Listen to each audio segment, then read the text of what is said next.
Alô, malta da Luso Delphi, alô, João, meu grande amigo. Cá estamos mais uma vez. Alô, gente da Luso Delphi, não só, portugueses, brasileiros e afins por aí espalhados, delfineiros de todo o mundo. É isso aí, meu Bem-vindos! amigo. Hoje a fasquia tá lá em cima. Hoje subimos É, mais um degrau ainda na fasquia dos nossos convidados, exatamente. é isso aí. Não acredito que hoje quem vai assistir ao nosso programa tem que deixar logo o gosto de início, porque hoje o programa vai ser fantástico, com uma lenda viva na comunidade Delphi. Ele que já trabalha com Delphi há mais de 30 anos, ele é produtor, né, na Embarcadero de Delphi. Tudo que vocês possam ver que é criado no nosso Delphi vem através dele. Mais de 20 livros escritos em Delphi já há muito tempo. Enfim, ele é uma lenda. Meu amigo João. Nada do que se faça em Delphi, nem Embarcadero, passa tudo por ele. Sem passar por ele, não se faz mais nada em Delphi. E é um grande senhor. Meus amigos, com vocês, nosso querido Mr. Marco Cantu. Marco Cantu, please. Thanks. The man Thanks himself, please. Let's introduce yourself, if you don't mind. I suppose that everyone knows who is Marco. If not, it's a big mistake. But Marco, please tell us, who is Marco? Okay, I'm Marco Cantu. I live in Italy. I've been working for 12 years for Embarcadero as a product manager for Delphi. And before that, I used to write books, do consulting, training, and work in the Delphi community since the very beginning, since Delphi 1 came out. Oh, very good, very good. Marco, thank you so much. You stay with us today. It's a very pleasure to talk to you because you are a legend for us. You know that, right? Yeah, you know that. I know. Okay. How did you get started in programming, Marco? I got started in programming when I was a kid. 16, 17 years old. It was the very, very first microcomputers. Of course, nothing comparable to what kids have today. But that is what got me started. I had a Spectrum. Spectrum 48 kilobytes of memory. Yes. Because the other 24K were reserved for for the system. So out of the 64K addressable space, it's it was an 8-bit CPU, Z80 CPU, and I started playing with it. Not only playing games and things that were available, but I started looking into programming. It had a built-in basic engine, but then it was quite slow. So I went into other directions. I did a little bit of assembly. That's the last assembly. I haven't done really modern assembly in any other way, but a bit of assembly. And then there was also UCSD Pascal interpreter that was available back then. And so that was my first small foray into Pascal. After that, I was still in high school. Then I went to university, to the Polytechnic in Milan, and I did a degree in computer science. It wasn't really like it is today. It was the time the first PCs came out. The time, there was DOS, there was no Windows, there was nothing. Well, the original Mac came out, but again, it was a completely different world, a completely different space. And then we started getting online, but again, it was not a comparable experience. Like, I had a modem I could dial into and fetch email. I was fetching emails like 3 times a day because I mean, doing it more often was expensive because it was like a long distance call. And then at some point came CompuServe with the ability to have an online community. But again, it was also like a few hours. I mean, maybe an hour a day or so. And then what you do, because again, connectivity was a scarce resource. You would not, like today, I mean, stay online and read things. You will just get online, download everything new in a forum, then get offline, read, and then write your comments, and then go back online, push all of the feedback, and then do another download. It was like using Git or using a version control system, but that was for the actual messages, because you couldn't just stay online. There was not such a thing. Good. That's funny because I have right here a model, a little one, and I still use. Oh, okay, I know that. I my recognize that. for some games and some old programming style. Yeah. I started also assembly in one of these little boys, and still do some crazy stuff in assembly. Marco, why did you keep programming? What the bug make do you keep that? And how do you get to Delphi in the meanwhile? Sure. I just like programming. Again, I started when I was in high school. I started playing with not just using computers. I wasn't that interested in the hardware side of things, but more in the ability to write programs. And again, I started that fairly early, and for that time. I mean, today is different. And I find it fun. And again, I also had some connections in the computer space.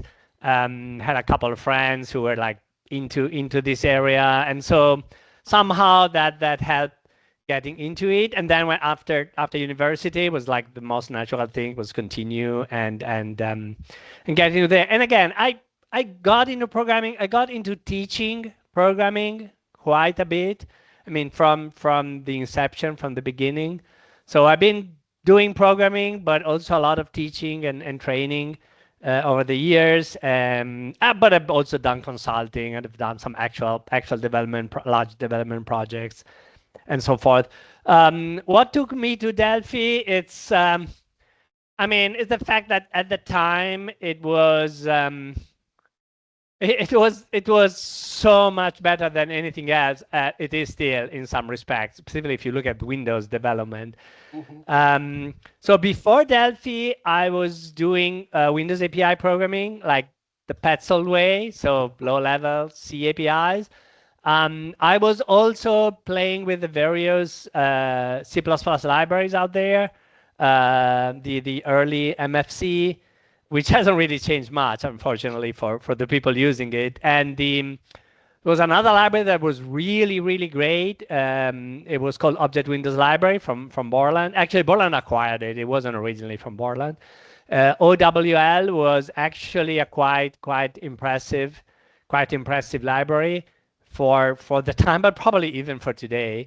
But it was complex to use. It was really, really difficult. There was nothing visual. It was all coding. Very sophisticated. A couple of concepts that were really fantastic, because by using C++, it could do multiple inheritance. So you could have a form with a toolbar, and then a form with, I don't know, MDI, and then inherit from both and get a form with a toolbar and with the MDI. I mean, you could compose your form definitions by using multiple inheritance. That was quite something, I have to say. So I spent a lot of time on OWL, Object Windows Library. I wrote a book on it. Didn't have a great fortune, but hey, whatever. It was experience.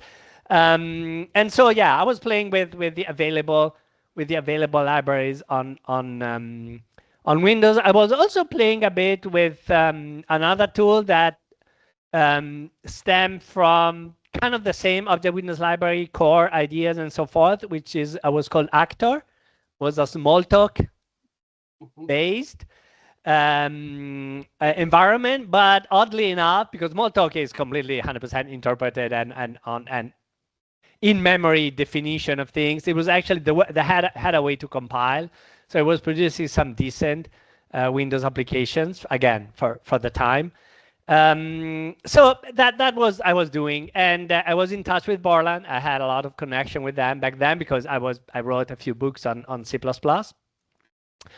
and Object Windows Library. And then so they showed me like early versions of Delphi, and like there was no comparison. The integration implementation of the Windows API was superb. The fact you could not only have, I mean, sophisticated class library, but also the visual side of it, and like VB style, but with the full architecture of an Object Windows library behind. It was really fantastic. And honestly, it wasn't the database side that got me in, because I wasn't that much into that space. Although I was using Pardos, I was using DBase. I mean, like everyone at the time, or Clipper and all these things. But it wasn't really my focus. I was more focused on algorithmic, on building UIs, on creating Windows application with a good Windows look and feel. And so again, it was so fantastic that it was easy to say, hey, this is great. This is going to be powerful. It's going to get a lot of opportunities, and we're still here 30 plus years after, and it's still fantastic. And it's still the best library for Windows development, for UI Windows development. Despite all of the attempts Microsoft has done, they haven't come up with something as sophisticated and as neatly integrated as the VCL. So that's kind of the short version of the story, but yeah, that's the idea. So okay, those who work with Delphi every day, professional and non-professional, knows that there is a guy there that decides what goes on to the next version and not. So we already put that question to Jan once, and it gave us some clues. Marco, how does you and Embarcadero decide what's go to the next version and what stays behind? For example, we have a very clear example. We have the refactoring option that is not working right now, and the formatter that still does not work also. Okay, can you give us some inside view of how do you decide which features go to the next version and which ones stays off? Yeah, I mean, it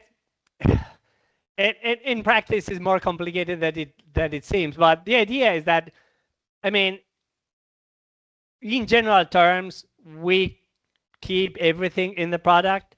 We try to keep everything. It's a huge product. It's gigantic. I mean, it's really, really big. If you think about the IDE, all of the libraries, all of the compilers, we are shipping, I think I lost count, 9 or 10 distinct Delphi compilers. Plus, now we have the same compiler built with 32-bit and 64-bit. So maybe it's actually 13 compilers that we're shipping. So the product is gigantic. I mean, just install it and you see how many files, how many things are there. For a long time, we've been looking around to see if there was an equally large, shrink wrap application, meaning an application you pay some money, you download, you install it. I mean, of course, I'm not talking about proprietary software that runs a corporation or government or so forth. Those are probably bigger, gigantic. But if you think of something you can just pay, buy, download an ISO and install on your computer, there's nothing that big. We install way over 100,000 files. And the product is like, it takes a lot of time to install it because there are lots of things to be set up. So the goal is to bring everything over. However, there are cases where we have areas of the product that maybe because they're old, they haven't been maintained version from version, they start becoming unstable. And so at some point, there are really two options. One is you spend time and effort cleaning up, improving, fixing the bugs, and addressing the issues and complaints customers have in that area and bring them up to date. Or you decide that that's impossible. We need to build something new to solve the same problem for the customers. So that has been for some time the idea behind things like refactoring and formatting. So we will need to build something else, and then when we have something else, we drop what we have. Now, what happens is that we drop what we had before we had something else, but that wasn't really a plan or a decision. The entire area of formatting and refactoring was based completely on the modeling, the extremely old modeling architecture that was actually primarily C# code. It was C# code converted semi-automatically from Java code. It was written 25 years ago. And that's where we were stuck with. So on one side, maintenance was problematic. And so it's true that we drop a feature, but that feature was really, really in a bad shape. Honestly, our thought was, how can customers use it? It doesn't work. If you use any feature we added to the language in the last 5, 6, 7 years, inline variables, multi-line strings, just to name like a recent ones, but even older features like the exit with a value, exit with a value from procedures, or lots of other things. If you're using any of these things in your source code, formatting was bonkers. Was like generating completely broken code. And refactoring was even worse. Refactoring was never brought up to understand strict private, for example. If you have a strict private variable, formatting is gone. Like nothing works. And so, true, we drop a feature, but it's a feature that was working if you have been writing code in Delphi 7 subset of the language, or maybe 2009, 2010 for some of it, but not everything. But anything newer, anything in the last 10, 15 years was making that feature broken. So we know that a lot of people were using additional external formatting tools that were good enough and keeping up with the language and so forth. So again, even at that point, there wasn't really a plan saying, oh, let's drop it. We had to drop the modeling, the underlying modeling technology, the UML rendering of those things. These were completely broken in high DPI screen and had severe issues in the 64-bit IDE. So we could have removed them only from the 64-bit IDE, but at the end of the day, it was a very old feature that was unstable. So we decided, let's drop it. And the plan was, let's drop it and keep formatting and refactoring. But we found out that that was impossible. The code was so completely intertwined that unless we would spend like months of development time to try to split that feature in two and again was to keep a broken feature that eventually we want to replace. So we felt, hey, yeah, good idea, but we have to drop it, and that's what we did. But it's very uncommon.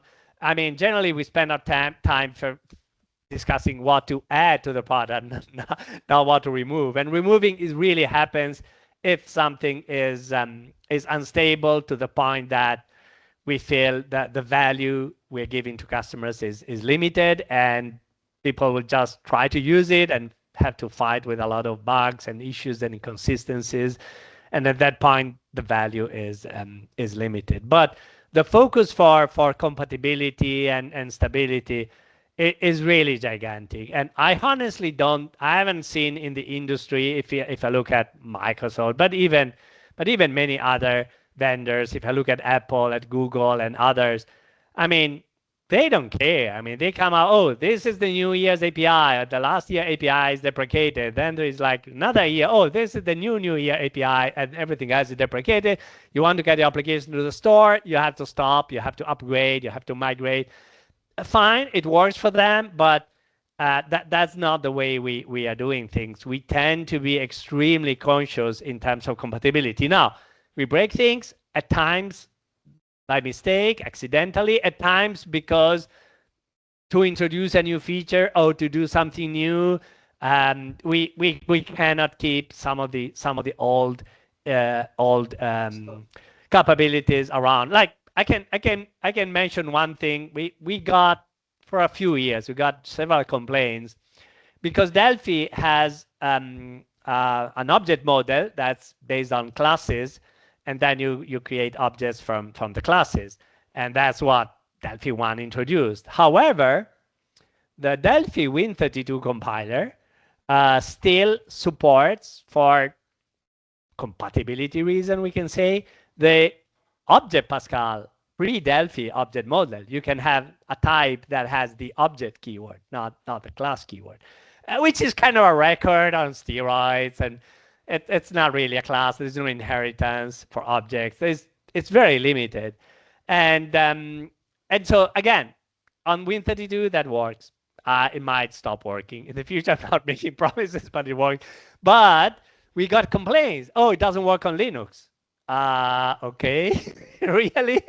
Is that a problem? And yeah, so these are things we're not doing. I mean, I'm sorry. I mean, at some point, you need to let some of the old stuff go. We need to let the BD go, although it's still around. It's hard to. It's almost impossible to kill it.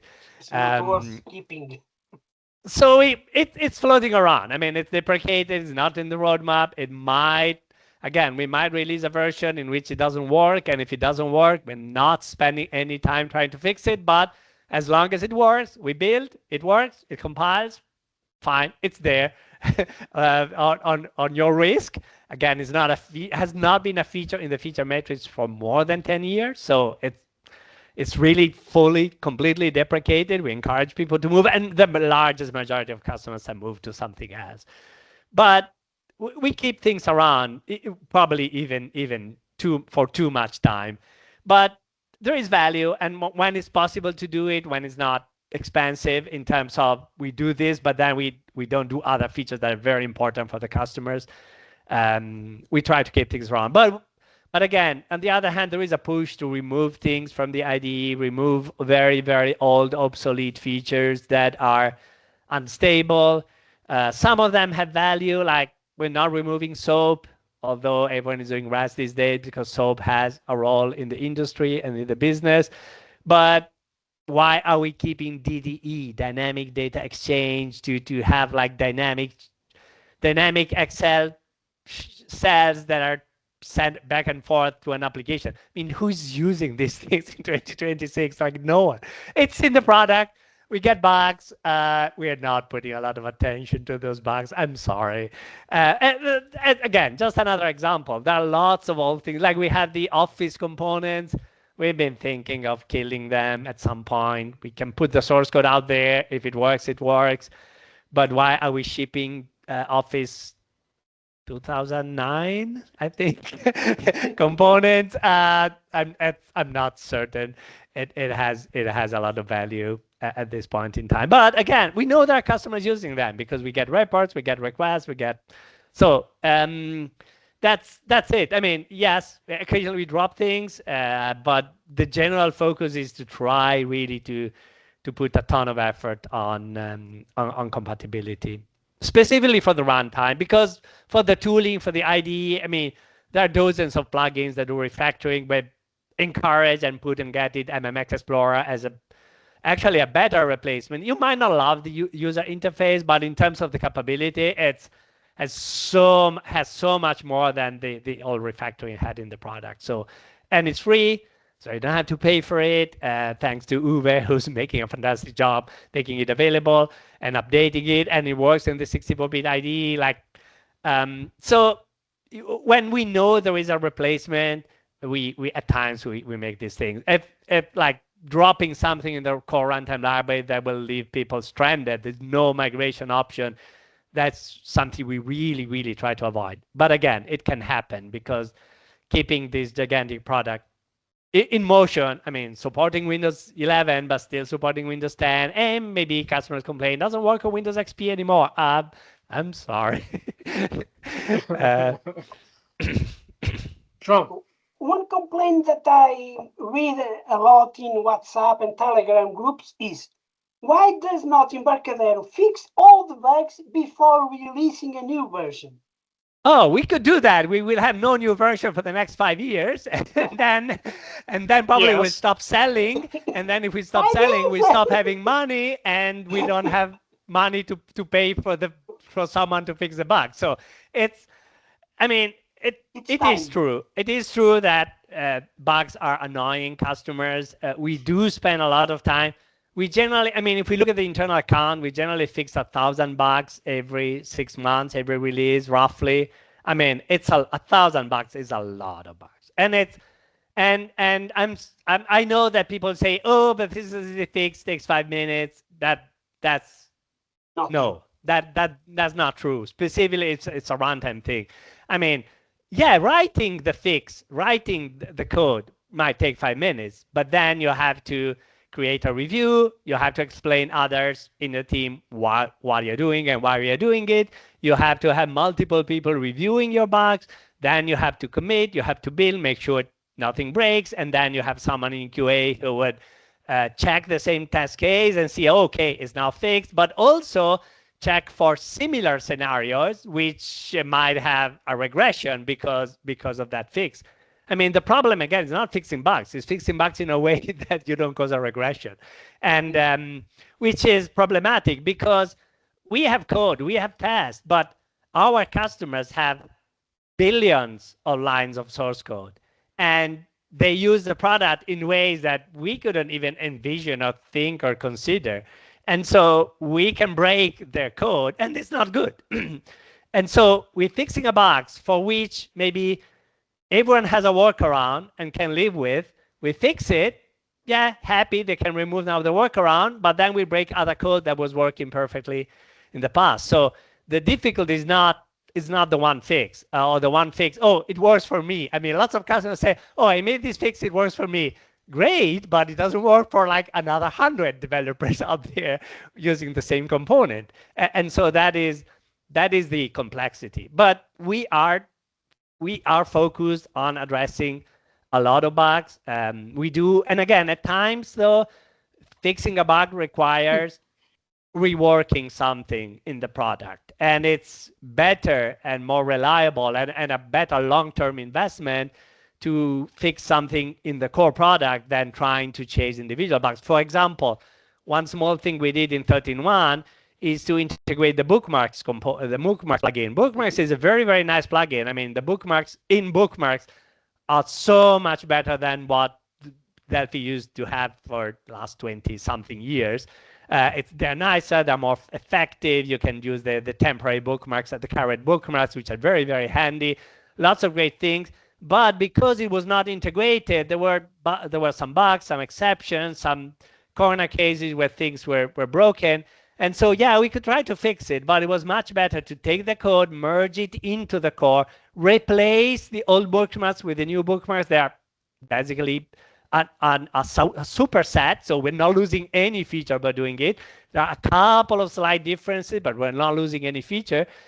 And that, at the end of the day, this is a better option. Yes, doing it, we fixed, I don't know, 20, 30, 40 bugs on that component. But it was better not to try to fix in the component, but try to merge it into the core product. And again, we're doing something similar. We're doing similar work on Delphi LSP, on the code completion, in other areas.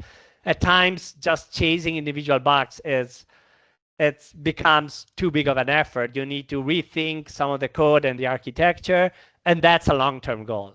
And then also it looks like we are reliving a feature, and people start complaining, say, oh, you're building a feature rather than fixing bugs. Well, we're doing both at the same time somehow. When we are saying the bookmarks is now integrated, or when we're saying Delphi LSP now had this LSIF format, like 2 things we delivered in 13.1, we are adding a new feature, yes, but we are adding a new feature because we want to improve the stability of a subsystem and fix a lot of bugs at the same time.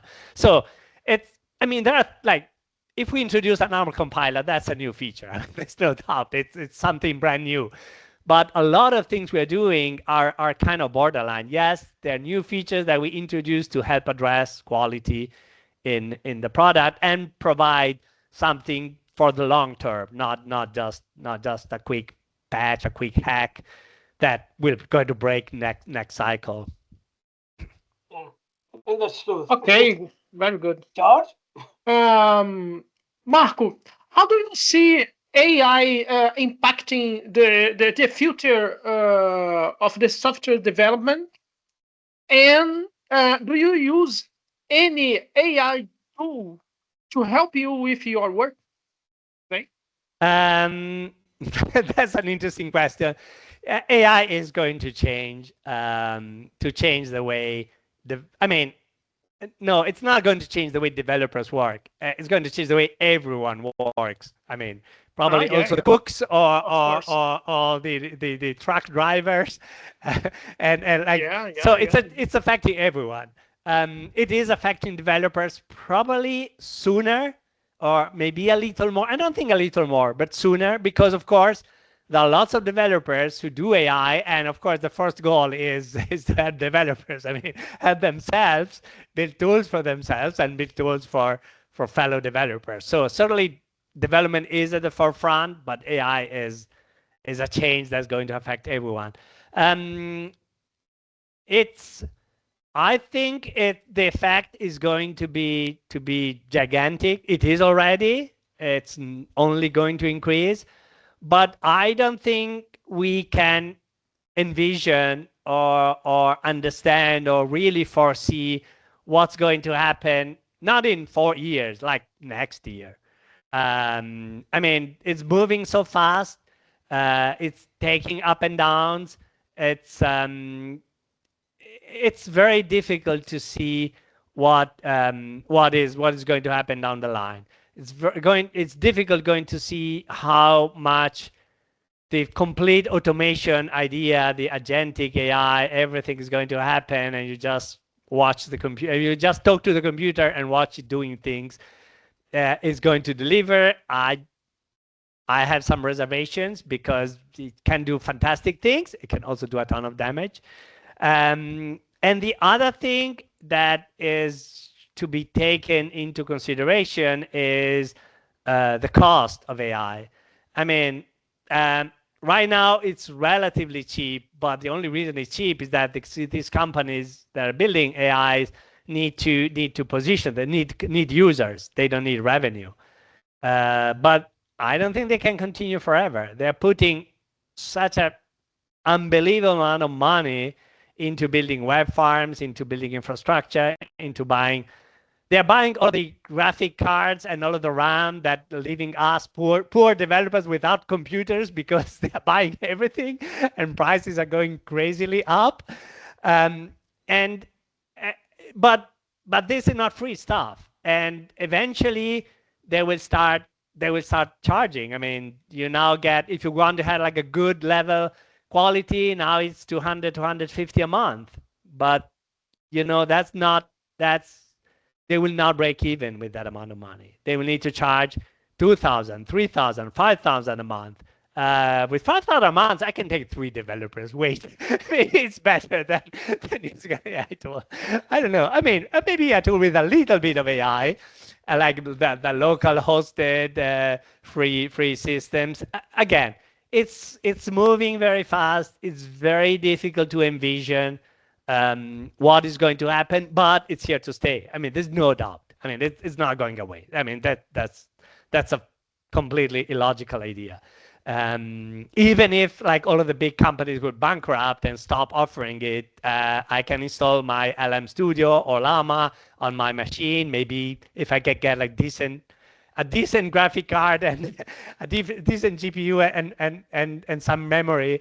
Again, it's getting too expensive these days, and have my own computer. I can host this stuff. That's actually quite good, and It's not going away, but it's difficult to envision how it's going to impact us.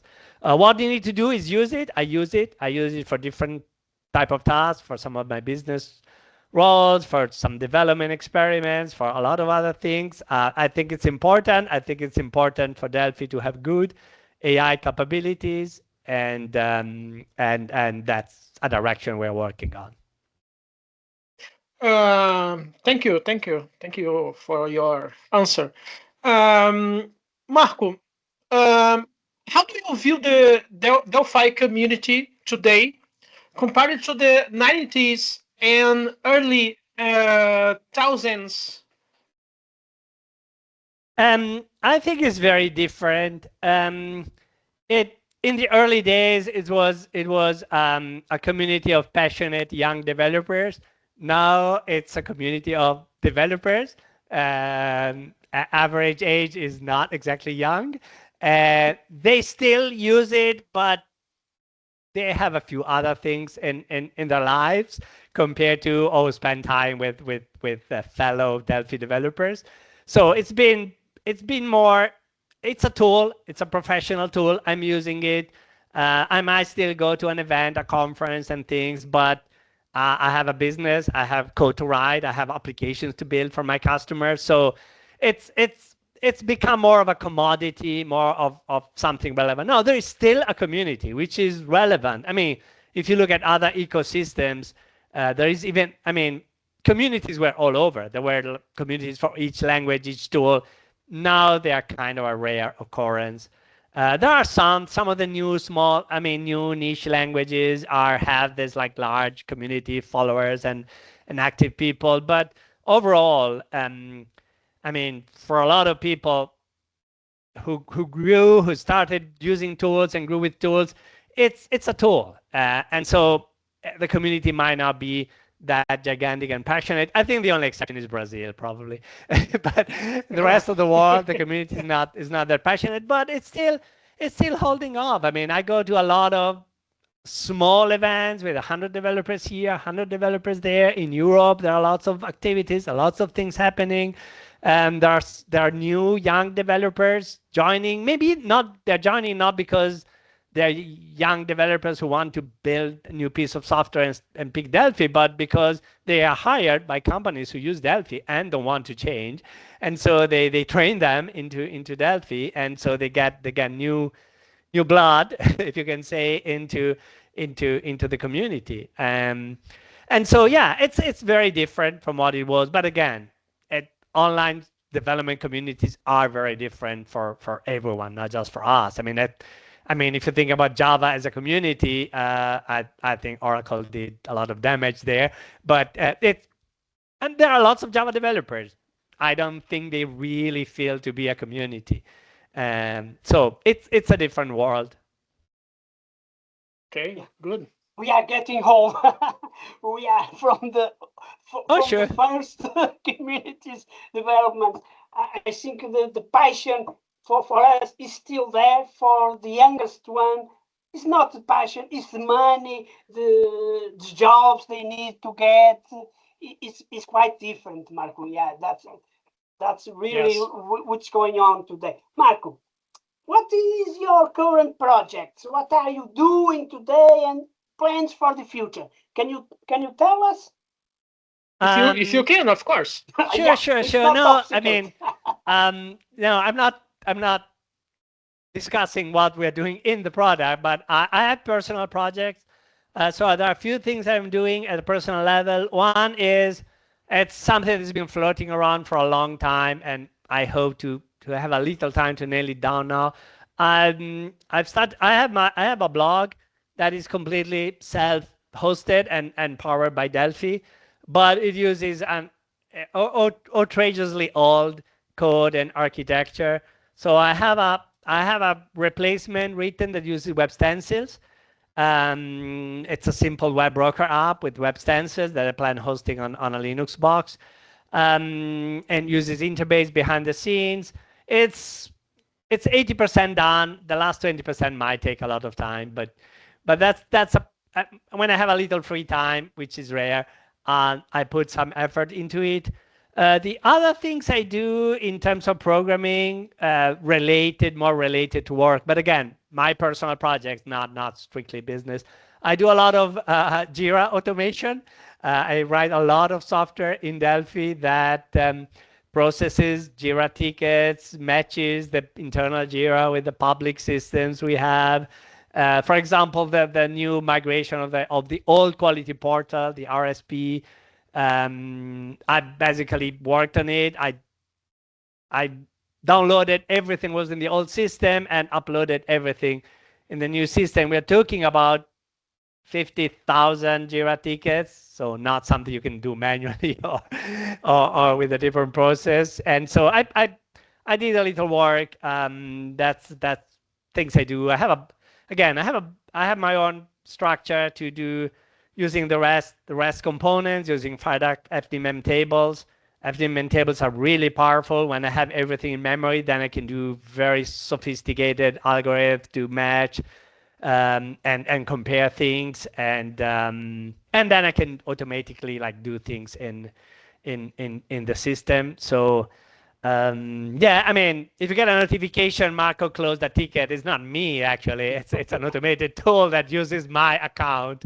That's the only reason my name is there in the system. So yeah, there's a thing when there are things I can automate and automate in Delphi. Of course, I like it. We've been doing some other things in similar. I mean, try to track information, improve some of the processes.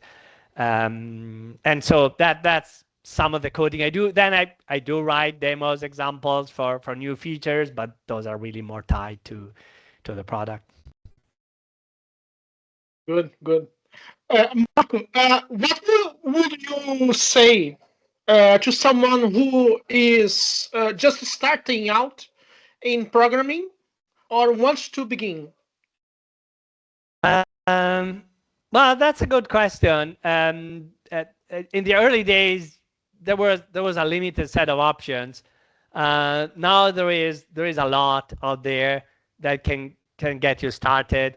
If someone was a kid, I would recommend some of the tools that are out there to really help kid enjoy programming in a smart way from scratch, to App Inventor, to the other tool from Microsoft. I mean, there are a number of tools out there that really can help young kids play with programming and progress through it, building small things that are immediately effective and visual and active.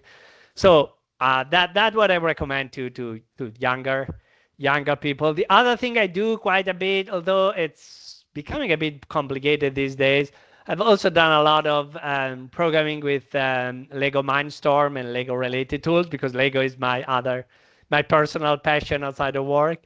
So that's also can be fun, because again, you're doing something programming, but at the same time there is something physical happening, not just bits on the computer, but something that moves in front of you, following rules, following logic.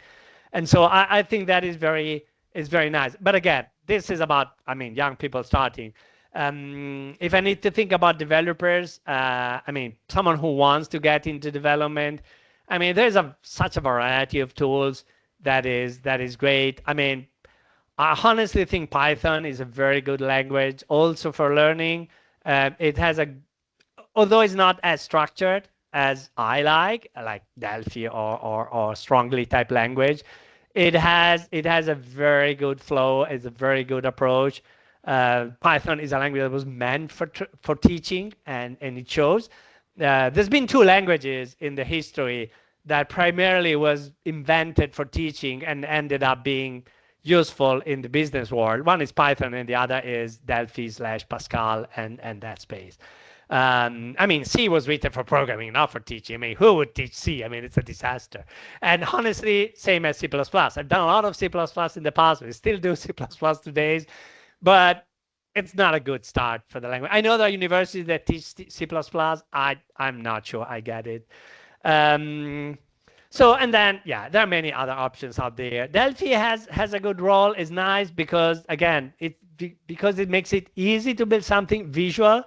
again, rather than writing a lot of code to see a console app, you just drop a few components and you get something that shows on the screen. Very easy to go step by step, very easy to start with. Plus, there is the community edition that's free and someone learning can use without having to pay anything. Just start playing with it. So I think Delphi and Pascal still have a role in learning, but I think Python is also a very good option in that space.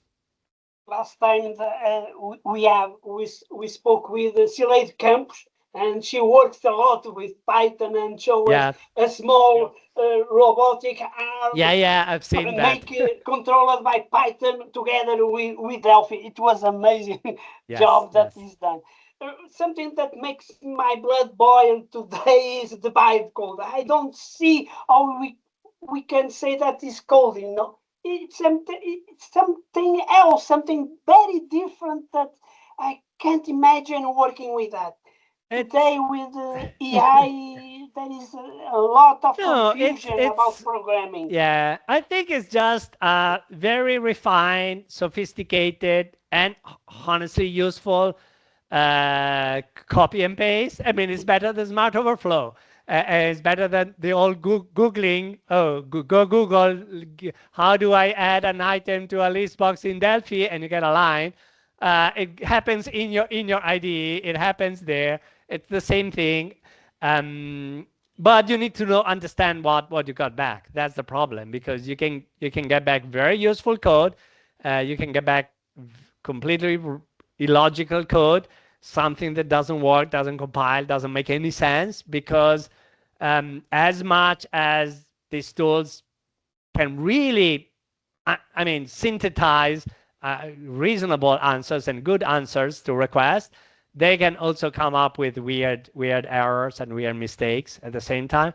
So if you know what you're doing, it's a good tool. But if you think, oh, I'm just going to do this and I'm not a developer now, I can start writing applications, I'm sorry, that doesn't work. There is also another big issue, which is this vibe coding and in general AI helped coding can really reduce the time to build software significantly, but it expands the cost of maintaining software very significantly. And the problem is that on the average life of an application, the initial development cost is 10%. The maintenance and keep the program running is 90% of the cost. So we have tools that help us save on the 10% of the cost, but then end up affecting negatively the 90% of the cost. That is not smart. It's not smart in the long run. And I know people say, oh, but some software is throwaway. I've seen so many throwaway applications being used 10 years after they were supposed to be thrown away. It doesn't happen. It works. It's there. And let's improve it. And then the AI is not as good as improving it as it is like to create the first step. So it can be handy. And again, I find it useful at times. It's faster to do a request to an LLM than go do a Google search or go find that code snippet I remember I had somewhere. That is good. I mean, it happened to me many times in my life to search for, I don't know, how to I mean, which are the parameters of this method, and or how do you have an example of how you call, I don't know, this function in this class in Delphi. And the result was something I had written and published. But that was 10 years ago, and I forgot. I mean, like, of course, it's not you can remember everything. So, and this is the same on steroid, because, again, it's much better than a search. You can get something reasonable, something working, comparing different sources of information, and it can honestly be handy. But yeah, the idea of, oh, that these tools are going to code instead of developers, I don't believe it has a lot of sense. A lot of future. Okay, George and I think we forgot to ask you. do you have something made in Delphi, a demo that you can share with us from some webinar, something there? If not, we will cut. No, there are a lot of applications out there built with Delphi. I don't think we're doing a great job tracking everything that's built with our software. Partially, the companies are not terribly keen at times to be tracked by us and to have us promote the fact that they are using Delphi for something. So it is it's a bit of a delicate scenario, but I mean there are lots of things that are done in Delphi. Some of the recent things that that were discussed publicly, so I can repeat, is the Amsterdam airport is using all of the announcements. And that's not the only airport, but there are multiple airports that do all of the announcements with the Delphi app. But there are other airports that that check that the plane arrives at the right gate. I mean, with cameras and of course recognizing the number on the plane and everything, checking that it's the right plane in the right place. So like in the airport space, and it's there is a lot of Delphi happening. There's also someone who sent stuff in space that uses Delphi. There is Delphi in use on the IIS, on the International Space Station. We were recently in a conversation with NASA, and they told us, yeah, you can tell it, but don't tell the details. Sorry. So no details, but there are Delphi apps running 24/7, always on the International Space Station. That's meaningful. I mean, it's not a trivial thing. I don't think a ton of programming languages can say the same. So it's a lot. And if you want to see something very funny and unbelievable in terms of the industrial automation outside of the world for industrial automation, well, we have fantastic use cases, but again, slightly difficult to mention in person. But there are harbors that have cranes that move containers up and down the ships that are 100% Delphi powered. So there are large companies that use it for like everything. But the thing that is really enjoyable and a lot of fun to watch is the miniature Wonderland in Hamburg. If you happen to go in Germany, you need to get there. This place is like fantastic, and it's 100% driven by Delphi. Everything in it, including the new simulated Formula One Monte Carlo race. That is just completely unbelievable. So there is the entire race that happens. The car do 3 laps. The car use AI to like overtake each other, and all of the backcoding, all of the logic and architecture is in Delphi. And then there are cameras on the track that take like live video of the cars. That video get compressed by a Delphi application and beamed to big. In scale, of course, they're small. They're a small screen, but they're big for the scale of the track. On the track itself, with superimposing like the name of the car that's driving ahead, with the data, with the numbers, with all of the telemetry, and that's 100% real time, and that's 100% Delphi. I mean, it's a testament of what you can do, and I know we can talk of them because it's built by a bunch of Delphi enthusiastic people who really love showing it and showing what they've done with Delphi. And but again, we do really have a lot of use cases in every field, every business, every area, and almost every country in the world. It's really curious that you spoke about NASA, because just yesterday I was talking with a friend that said Delphi could never be using mission critical software for those companies, because we have to use very secure framework. We have to use C++, and I was talking. I don't think that you really know what we are talking. No. Just to be on the right side, we can use 100% sure Delphi software in mission critical applications? I think we can, and it is being done. Delphi is used in also military grade applications around the world. It's used in places where security is not like a trivial side thing. It's used a lot in medical appliances, where also security. It's a different type of security, but security and stability is absolutely fundamental. So it has been used, and it is used today in a lot of critical scenarios. So I don't really believe that C or C++ can be considered more secure than Delphi. Actually, I would have some reservations. And the advantage is that you need something fast, reliable, with good libraries out there to do what you need to do specifically on the task. And Delphi has all of those features. Marco, before we started this talk, you showed us your book on your bookshelf, right? Yeah. Could you show them again to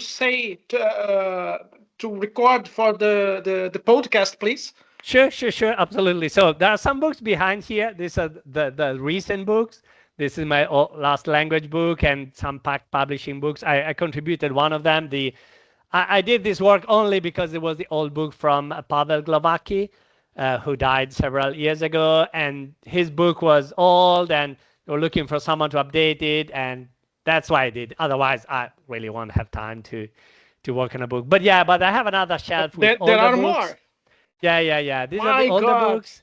So these are all the mastering Delphi. All the books from Mr. Marco Cantu. It's not only mine. There are books from Lischner, Danny Thorpe, Ray Konopka, Kerry Jensen, a bunch of other people. And then if we look at down below, there is the series of the book from Pacheco and Teixeira, and the list of the books from Charlie Calvert, the Unleashed, this red and golden books. Orange and golden books. These are the Unleashed from Charlie Calvert, who unfortunately passed away last year. He was like a great column of the community. And then there are more below. These are other books, APIs, and then some magazines and other things. So yeah, I have other shelves with non-Delphi books, but these are the Delphi ones. Which book did you enjoy writing the most about Delphi? I don't know. I mean, maybe the first one, maybe Basel Delphi one. It was also the biggest books I've ever written. It was gigantic. It was like completely crazy to do a book like this. But hey, I was young, unexperienced, and had a bit more time. So yeah, maybe that one, but I don't know. And then all of the following ones were also quite nice. It wasn't that successful. I mean, the following ones were more. I mean, it took a little to get like throughout the world. And I got a lot. I have like another shelf, but that's upstairs in my house. I have a shelf with about 50 books translated to many different languages. Of course, the Portuguese, a Biblia, and then but also in Chinese, Japanese, Russian, lots of Eastern European countries like Polish, Czech, of course, Dutch,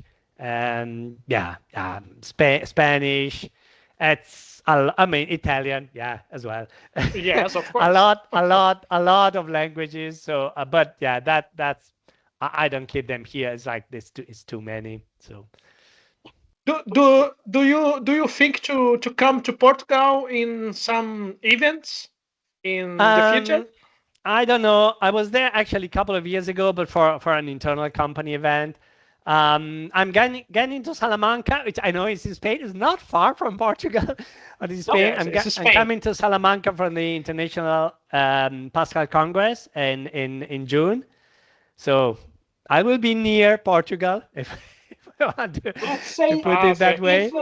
Okay, let's say if something happens next year in Portugal and you are invited, you should come. All right? I could, but the drawback is that I have other members of my team in Portugal, and so they might come. I mean, instead of me traveling, because we are 3 PMs, and actually one of them is located in Porto and the other in Lisbon. So, and I'm in Italy, so that's the current core group.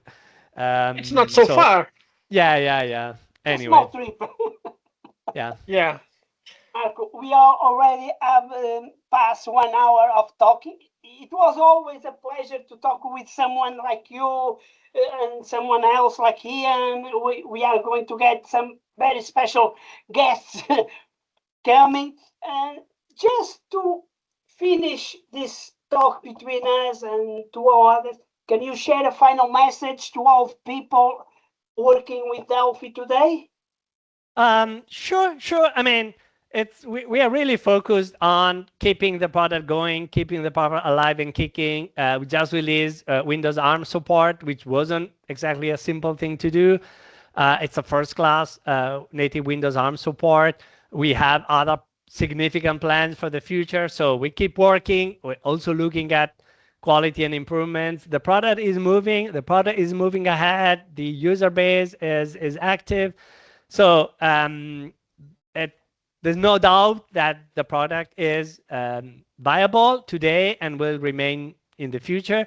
We are also looking into how to best serve the need for those who want, and it's not compulsory, but the need to be able to have a better AI integration in the future. So lots of things coming along, and let us know what you want, what you need, which are the features that you think we should add to the product, and also the bugs that you consider important to fix. We are always keep an eye and try to reply to all of the emails we're getting and communication. I personally check every single bug report of each request that goes into quality portal.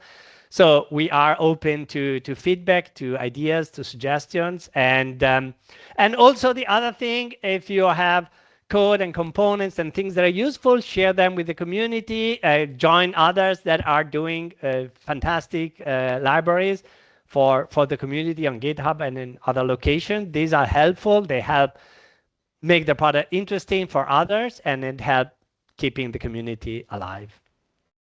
Okay, thank you.